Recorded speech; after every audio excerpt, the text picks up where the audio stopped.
we've already gotten through our first phase of bans. We see a lot of junglers still being left up here.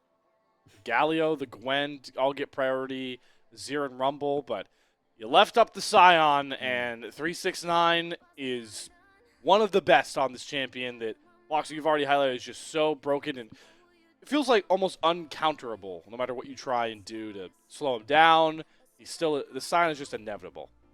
Absolutely. We are still going to see the opportunity to go towards that Yone and Sejuani if you want it. You can also just pick yourself up this Pantheon right here. It's not been so good for Monki as Kanavi has been, but it's a great takeaway, and it gives you the opportunity to go for one of these dive-based compositions, very aggressive. You want to grab yourself a very overall dive-orientated composition, you could go towards the Kai'Sa. The Varus did also slip through, usually going to be one of those first picks that we've been seeing, is going to be locked in here for WE, so I think they're going to be pretty happy with the champions they've been able to get away with right here on that red side. There we go. So the Varus comes through, like you called out. The Fury for Kanavi would be such a great pick for this matchup, because there are few highlight level junglers right now like the Nefiri. And it feels like TES just in general are getting everything they want. This is a comp we've seen them play so many times. You get Creme on the rise, 369 on a Fortress of Solitude Scion, and Kanavi getting to run wild next to Creme. I am a big fan of these three picks for any team on a blue side draft, Bloxxer, but the defending champs 12-2 Yeah. adds a little bit of extra sprinkles on top of that ice cream. Absolutely. It is just going to look like a very solid overall composition at the moment. A lot of map movement for them as well. The response is going to be the Ahri, can roam pretty decently too. There's going to be a lot of map movement overall for both of these teams. We need to see if we're going to have a situation where our ADCs are getting left a little bit alone, left behind a bit for themselves. I wonder if we're going to get to see a ban onto the Xayah and the Ezreal right here for WE, or for TES, honestly. Both of these champions would be decent to just take off of the board. You really don't want to allow some safety going over to JackeyLove. If he can just jump away from the Charm, from the Chains of Corruption, or just from the Pantheon in general, that's going to give him a lot of extra safety and survivability in this game. I don't take away 80 carries, though, if you're Team WE, so they get rid of the Ezreal and then Nico. Nico, interesting to see that champion slips through the first phase of picks, knowing how much brand prio has been thrown down onto it. Kind of takes away some other more aggressive bottom lane pairings for Crisp and JackeyLove. On the flip side, it's just trying to set up 369 for some safer options into the Scion. I really like the Shen ban, because Shen is one of the few champions I think does cause problems for Scion trying to play the weak side map. Can stand up to Shen him. and Ornn. Yeah, right. And Ornn as well, another one where you can randomly pick yourself up solo kills. Also, he just absorbs so much pressure and will always be useful later on in the game. Is going to be the Alistar locked in right here, so it's a good 2v2 with the Varus, but you also work very well as another bit of aggressive engage right here. Can also try to punt away the Nefiri if he's trying to get a little bit too close to his Kanavi. We just saw a brilliant pace performance on it. It is going to be this Kalista locked in right here alongside the Renata. It's one of those classic pairings we've been seeing a lot, and having the Renata into this very aggressive composition from WE means you're going to have a lot of prio right here with that hostile takeover, and actually we're going to get to see this one again. All right, Bloxxer, so you called it after last game. You thought that you aptly pointed out that Ola may have bought many other top laners of the LPL 6 more Yorick games. Here's one of them. You said 5 of them would be bad. Yeah. I'm going to make you call your shot now. Are we already getting the one good Yorick game? No. No, okay. No. Unfortunately, I don't think so in this situation. The Yorick's absolutely fine into the Scion. This shouldn't be a particularly interesting top lane matchup in and of itself, but both of these junglers very good on the ganks, very aggressive early on, especially this Pantheon. I'm going to be really interested to see what Monki can do, because I think in this game, more than almost any other, they have drafted around him. He needs to get himself ahead, because the Pantheon really does fall off later into the game, and the Nefiri, if you give even a little bit to this dog, they will rip away from you everything. It's a good shout. I think the main takeaway here is that TES have the ability to play proactively in the early game with the bottom lane combo, that Kalista and Renata bring to 2v2 lanes. They have the Nefiri that can snowball, but you have the Rise and Scion and Leon scaling. It's really holistic composition, whereas, as you pointed out, even with the Pantheon, but a likely lethality, Varus, and an Ahri, there is not reliable scaling damage for Team WE. So the underdogs are going to have to come out swinging in this game one, Bloxxer.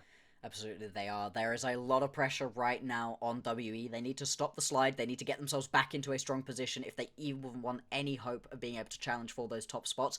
Even if they don't, every position you slide up means you're going to get a worse opponent going on forwards. These wins are all critical.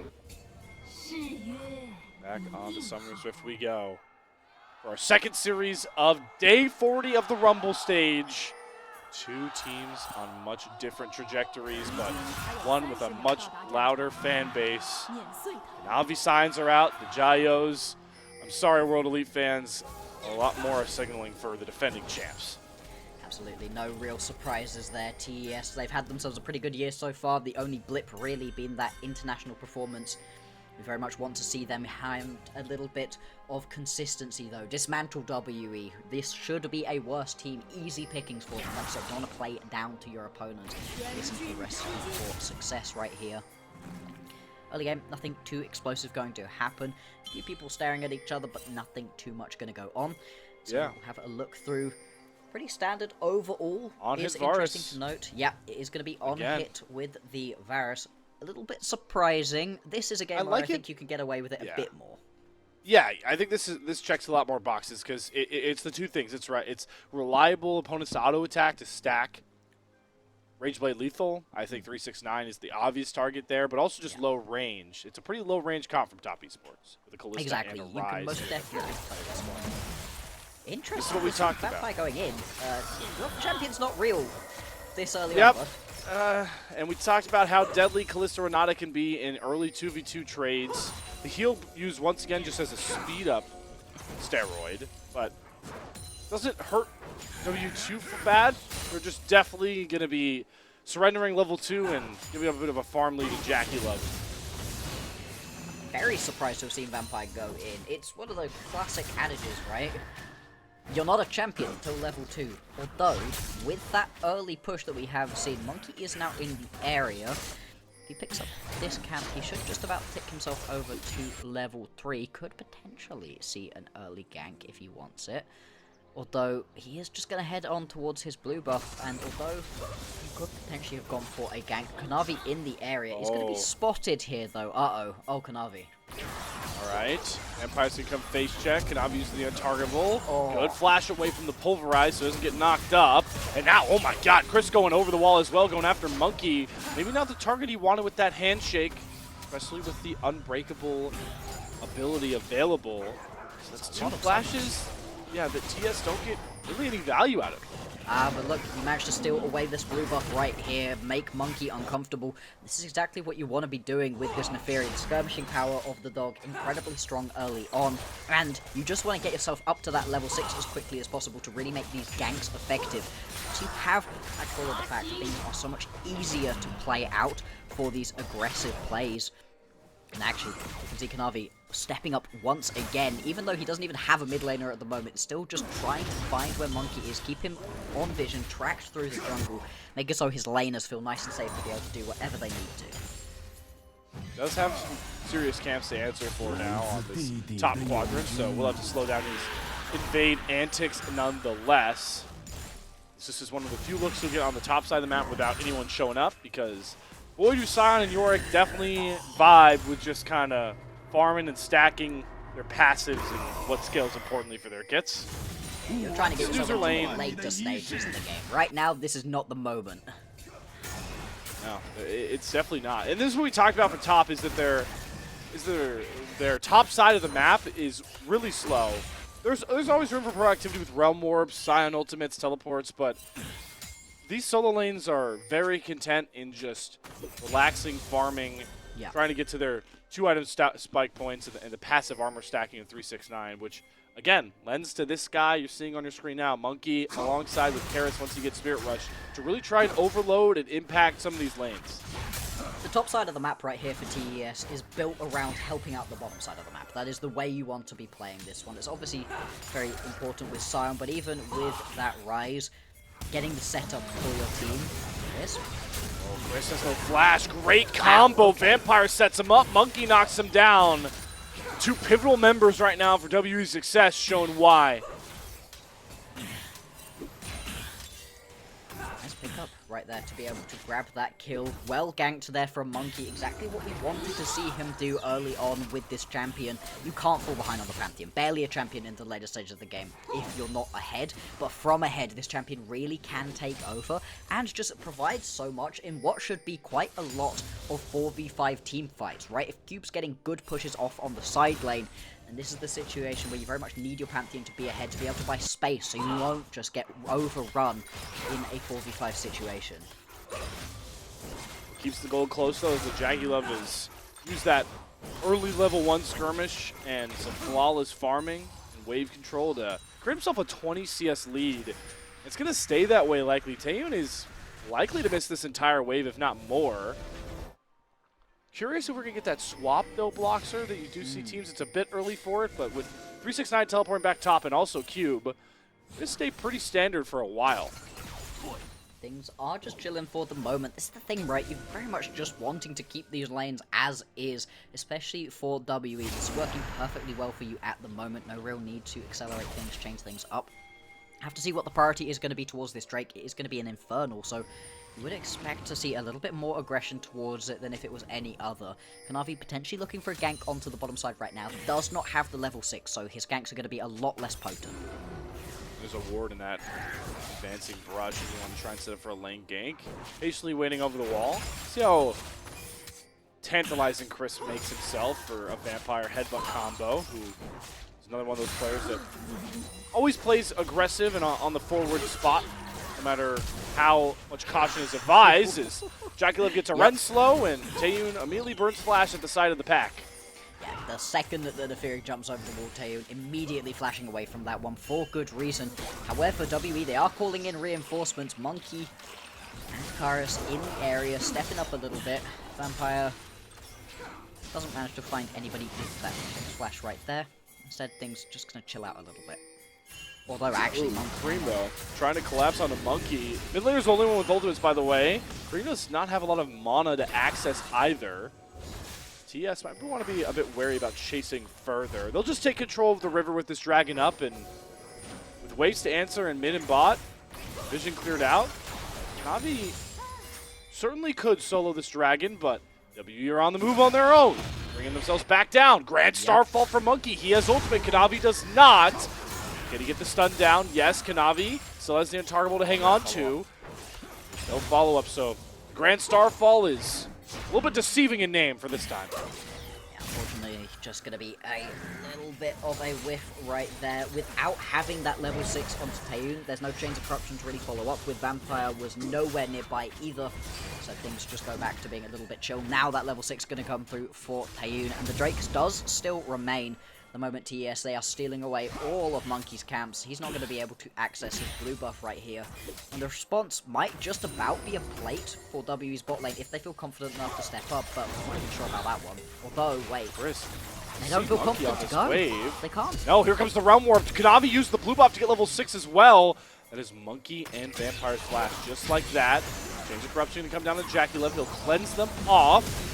Ari soon to join the fight, flashes in with a Spirit Rush to get the charm. Creme is locked up, but there's the huge Fate's Call onto 3. JackeyLove flashes over all of WE, gets the first red. Kanavi flies back in with the untargetable. JackeyLove dipping, dodging, dashing, all around World Elite as they crumble at the might of the TES AD carry, but Taeyoon ends up being the real hero. Triple kills for both marksmen, but it's the Forest that stands tall on the recall. Gonna be 4-0-1 right here. Both of the ADCs popping off in that team fight, but you've just got a little bit of extra damage, a little bit of extra CC available to you as WE. Turns that one into quite the success. You're gonna be very happy with that early game, especially for this on-hit Varus with such expensive items you have to build towards. Brilliant to be able to get that much early gold into his back pocket. The Realm Warp comes through from Creme, and at this point, I very much thought we were going to see everybody stop going for this chase, but Vampire says, no, we can go, even though it's only level 4, jumps in onto a level 8 Creme, manages to pick up that kill, and does die in the backside of this fight as JackeyLove starts to pop off. Watch Taeyoon here. He's untouched. He's chilling. Nobody's even thinking about the Varus in this team fight, and you cannot afford to let a Varus just sit and free hit like this. Yeah, you know, it's early on in the game. He doesn't have a ton of items in his back pocket, but as TES found out right here, the Varus still hurts. immediate value on the on-hit Varus. I mean, that fight looks a lot different, I think, if that is a Comet Varus dealing lethality items. We flash back live, and Karis is the target of 369, who is just so clinical with this Scion. Flashes for the slow, and gives a alley-oop slam dunk of a kill for Kanavi. Dragon's still the priority for both these teams, and everyone is just perma fighting and setting up skirmishes on this bot side. We're at 10:30 on the clock, Bloxxer, and first Dragon is not dropped. No grubs have dropped either. We don't care about neutrals anymore. No, apparently picking up grubs for your Yorick is a thing of the past. No real priority going on towards that one at the moment at all. JackeyLove and Crisp are in the area, but they're actually just going to take resets, pick up mid-waves, not really going to be pushing towards that one either. And right now, Monki is just farming in the bottom lane, so things very slow, despite the fact that we've had a lot of explosivity in terms of kills. Map objectives just are not moving at the moment. This is going to be one of the weirdest games for neutrals. I mean, it's almost worth talking about that. We got to jump on these grubs, or they're going to despawn. Yeah, it's not too far away. You've got to move right here. This is very, very slow out of both of these teams. They're beginning to set up, beginning to bring members around. Creme is going to take a reset, so without the mid laner in the area, we are just going to be able to start this one up. Remember, they have themselves the Yorick, so you want to pick up at least one of these, if not 2 or 3. Kanavi is here, though, potentially looking for a steal. That is going to be the smite from Monki. Can't get in. Can't go. Creme's too far away. All right. Realm Warp is up. Scion could ult across the map, but TS don't want to over-index. So 3 grubs, going to Monki, WE on the rotates. Very much was that reset from Creme that opened it up for WE. The second that the mid laner is gone, you can just go play for this one. It was critical, though, for Creme to go back and get that Rod of Ages. You need to get that stacking as quickly as possible. You can see a lot of these first items have now been completed, and the response for the 3 grubs is going to be this Infernal Drake going over to TES. This one's going to go over uncontested. Monki is on the complete other side of the map. Among those first item breakpoints, though, coming through, a lot strong. Most of the stronger ones are on the side of WE, markedly in mid-jungle. Malignance and Sundered Sky at this point in the game are a ton more valuable for fights than a Shojin and a Roa with 1 stack on it. Exactly. These items are going to allow you to just pop off right here as WE if you can find these skirmishes. That's exactly what you are going to be wanting to do. I like the attempt of the tech right here from 369. Yeah, unfortunately, Maiden does not enjoy being away from her Yorick. He's just going to rejoin right here. And I'm very interested to see what the next item is going to be right here out of. Does he go for the teamfight Yorick build that we saw previously? Or are we going to get to see a little bit more of a split-hit orientated build? You can go Hullbreaker at this point. You can Hullbreaker second item if you want to, and just fully index into never seeing your teammates at any point in the game, and just constantly trying to draw as much pressure onto these side lanes as possible. Or you can go more towards the teamfights if you really want it. A Shojin second would sort of indicate that. I'd like to see that just full index into split push, because I think it's Agreed. twofold, knowing you're playing into a Scion that you just want to always hold perma side lane. You get so much more fighting value. We're about to fight under the turret here. Vampire is about to find out there are 3 members waiting for him in that brush, but Karis does a ton of damage, clears out the wave, forces the heal out of Chris to protect Creme. Karis outplaying that dive before it even starts. I've been pretty critical of Karis throughout this split. I think he's been the weakest member of WE in the majority of these games. I think Vampire's had some lower lows, but Karis just hasn't been performing up to a massively high level. However, the last time he looked really good was versus TES, and in this game so far, you know, it's not the flashiest of performances, but holding right there, hasn't gone down in this lane, he's doing pretty well for himself. We'll see how the charms he's hitting later on go, because if you can land a key charm onto JackeyLove, onto Creme or Kanavi, all of those are champions that you can try to burst down. They've got some survivability built into them, especially that Neferi, but if you're blowing that at a charm initially, then all of a sudden the Chains of Corruption are looking that much better, Monki can look to go jumping in, there's a lot of extra options if you're hitting these skill shots. A lot of options becoming available on the map as well. Got the Rift Herald coming up, spawns on the top side. Would love to get that for WE as they We pointed out and we highlighted they really need to put pedal to the metal, especially as the 4-stack, right? The York's going to be fine as this game goes on, but it's more important that you get the most out of this Ahri and this Pantheon. And just like that, Creme with the phase rush gets away from the charm, and that should be enough to keep him alive. But he's going to realm warp smartly away from a dive that was going to follow. So Creme keeps himself safe, buys space for TES further up the river. That is going to be a little bit of extra movement towards both this top lane tier 1 tower and the Rift Herald if you want it. The response, though, is going to be to push straight down onto the mid lane. And giving up mid lane tier 1 for Herald not going to be the most worthwhile. Taeyoon should be able to clear out this wave, and now the tower's going to start hitting. Chains corruption through. Chris pass Fate's call if he needs it. There is JackeyLove to get his support more space for the collapse from Cube. Vampire flashing through already, has the Unbreakable Will, so he's going to play right in the face of TS, but the hostile takeover hits 4 members there from Crisp and completely slows down the roll of WE. It looked like they had the angle on 3 kills, and now they're just getting hand shook away over and over again. Crisp value on this Renata tenfold to keep all of his teammates safe.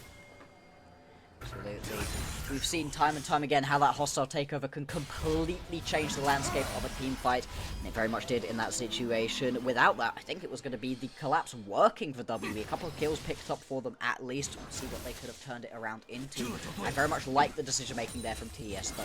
As soon as you recognize that you're going to be losing that top lane tower and you're likely going to lose the Herald, just push straight onto mid. They don't even lose the Herald because it draws the members of WE over, and then they manage to get away with that team fight as well. You can see why TES are 12-2 at the moment. They don't play clean, but they are currently keeping themselves in a very good spot in this game, especially with the scaling available to this comp. I will say though, Bloxxer, I am impressed and sort of excited, I guess is the other word that I use too often, but my point being here is that the approach here from TS of this, like, not fading into the fights that WE wants and playing slow, it's really good to see, knowing that the identity of the team that they drafted. And they're even fighting these timers to get the Rift Herald, right? This is going to go uncontested. The longer this game goes through, you're buying so much room for Creme to become a monster, 369 to become unkillable. I'm impressed by how TS have approached this match so far. Exactly. So far, so good right now. It's very much going to be on WE to keep the pace of the game high. Monki attempts that by doing a Grand Starfall into the mid lane, but got emoted on. Yeah, unfortunately, very much wasn't going to be able to find anything there. But still, it's not going to be a massive loss of an ulti. Now they can just turn around straight up and pick themselves up this Drake. Uncontested as well. That's now going to be 1 Drake apiece. So no Drake stacking going to be coming through for either of these teams right now. Monki 1-1-4 at the moment. He's been okay so far on this Pantheon, but hasn't really been reaching the same height that Kanavi's able to on this same channel. Oh boy, alright. Here's the cross map, but this is right up 369's alley. He's already pretty tanky. He has 9.5 under him. It's just impossible to dive Scion. And TES, they're willing to sacrifice very mildly enticing neutral objectives. They trade the Dragon to get 1 turret. Now Kanavi crashes the Herald into another. Creme there. Should be able to get this tier 2 turret because WE indexed so much into trying to dive the Scion. They had 3 members on the bot side. All of the right moves, all the right reads coming through for top esports, and WE don't have an answer. No, WE are just bleeding map gold at the moment. No, it's not coming from kills, but they're still going to be down by 2,000 gold, and it's all because of these towers falling, the map plays, the rotations from TES. The macro has always been so good. WE, they're going to respond by teleporting into the mid lane, just trying to bully down this tier 1 tower in the mid lane. He pops in. Chris, flash, hostile takeover. He's inciting a riot onto WE. Karis has to dash way out of the fight. Taeyoon is fighting a 1v1 with Kanavi, but they need him over on the main fight because 369 is selling albums in Knockup City right now. Monki flies up. Cube is next. See you later, Karis. 369 is flashing after the Ahri. One more decimating smash. 369 Scion is unplayable against right now. It was last week and it is now. TES break open this game 1. Yeah, they completely take over off of another proactive, aggressive play out of WE. They try to just snap pull, force down the mid lane tier 1 tower, but the response from TES is instantaneous. Even though the realm warp doesn't even come through, that gets stopped by Vampire, you're still able to just keep stepping up, keep the pressure up right here as TES picking up the kills to boot as well. JackeyLove grabs a couple more, as does Kanavi. This is a great fight on the backside for Kanavi, whilst on the front of this fight, watch 369. Look at this man. Look at the amount of damage he is taking. Everybody is hitting him right now. He does not care. He gets a little bit low. He just keeps on walking forwards, landing big knock-up after big knock-up, and one last decimating smash right here to pick himself up the kill on the Karis. I mean, the amount of damage that he's doing is crazy for a tank. And if you're getting all these members to hit onto a Scion, who are you ignoring? The Fury, Callista, and Rise. More map pressure being soaked up by TES, and WE gamble stacking to try and cover their turrets. Here comes the unstoppable onslaught. Drive-by! There's some good drifting there from 369. He is going to be fine and dandy walking through some of these turrets. Oh my god, wait. Grand Starfall? Hey, Oh, he's chasing him. hello? Monki, there's no way, dude. Monki Keep in mind, he's kill bringing him, Cube but, over. yeah. Between Cube and Karis, they eventually kill him. Although they lose this Valve, minion is that wave. you? Valve, is that you, man? Look at he pulls 3 members top and creates an Otacon. You get Atacon, you get bot lane tier 1 tower. You know, that's actually a lot of gold going over again. I think there was a small shutdown that you do give over, so not exactly going to be the ideal play for TES, but still, they're going to be more than happy with that one. 4,000 gold, 4,500 gold actually the advantage for TES at the moment. And a lot of that right now is sat in the mid and the bot lane, exactly the lanes you want to be ahead. You can see right here, this is a Rise bid that comes on quite late into the game, right? The Roa into Sarah, it gives you so much later on, so much survivability too. Right Yeah, now, but though, Creme already just has was it. enough. He's already, he's at the mark. He's got those 2 scaling items done, and Karis just completely out of position. Yeah, completely caught out. And I was just praising Karis for a much better game for him overall. Unfortunately, that Hey, I've seen this before. Ideal. It's going to be a teleport out, not what you want to be using your teleport for right here on the Yorick. Ola, is that you? Manage to take a tower. It was almost the same spot that Ola TP'd away from Yeah. a gank as well. It's just funny things that you keep track of when you cast 2 series. But yeah, overall sentiment you shared. This is, you know, a prevailing point for these 2 teams. Obviously, you've got the standings difference, but what I really want to focus on and what's showing in this game 1 is just experience difference, right? WE, a young team who have found their identity, but are still prone to falling behind, dropping waves, you know, reacting to what a team does, not looking to be as proactive. And that's what TES is just taking advantage of right now. Yeah, and when WE do go aggressive and try to be proactive, they're a little bit telegraphed with it. They're kind of flinging themselves at the most obvious objective every single time. Right now, though, everybody going to be well aware of what the play is. We've got a Drake coming up right here. Chemtech Soul, so not exactly the best soul to pick up. It's not the one that everybody loves the most, still good stats for anybody who's able to grab it. And right now, TES, they've got themselves the fast track into the pit right here. I don't even know if there's going to be any response from WE whatsoever. Yeah, they just have constant waves to answer. It's not valuable to drop these to stop a 3rd Drake of the game at 24 minutes. But again, the resolve, calm approach here from TES is even smarter. It adds another extra layer, knowing that the best way to counter a Yorick pick is short lanes. And where does Cube confidently feel like he can push out? Nowhere. Oh, Here comes WE looking for another proactive play. Karis TP's behind. Got 369's flash out of the play pit that Yorick can throw down. With the Chains of Corruption, everything onto 369. Here's the hostile takeover from Crisp. Off to the left, you got Kanavi, who just blows up Karis. My lord, once again, WE, you throw way too much to 369, and he turns it back with a vengeance. You blink and you miss it. The ace comes down, and TES might just be going for one of the quickest games in the LPL. Yeah, they might be able to close this one out pre-Baron right now. 24.5 minutes into this game. The death timers, they're pretty short, but 20 seconds in the future is still an age right here for WE. Looks like they're going to just drop down 0-1 in this series. TES, they want to close this one. Just at the 25-minute mark, a surgical start to this series for TES. Exactly. We're starting to show now through 3 straight games that they are done playing with their food. Domination, by definition there. Oh, wow. That is a stark difference to the 2 games we opened this day with, Bloxxer. Absolutely. 45-minute banger to open up this day, and that one pre-Baron, able to spawn 24 minutes, 50 seconds or something. That's crazy. An incredibly fast game, and this is what we wanted to see out of Top Esports, like we said.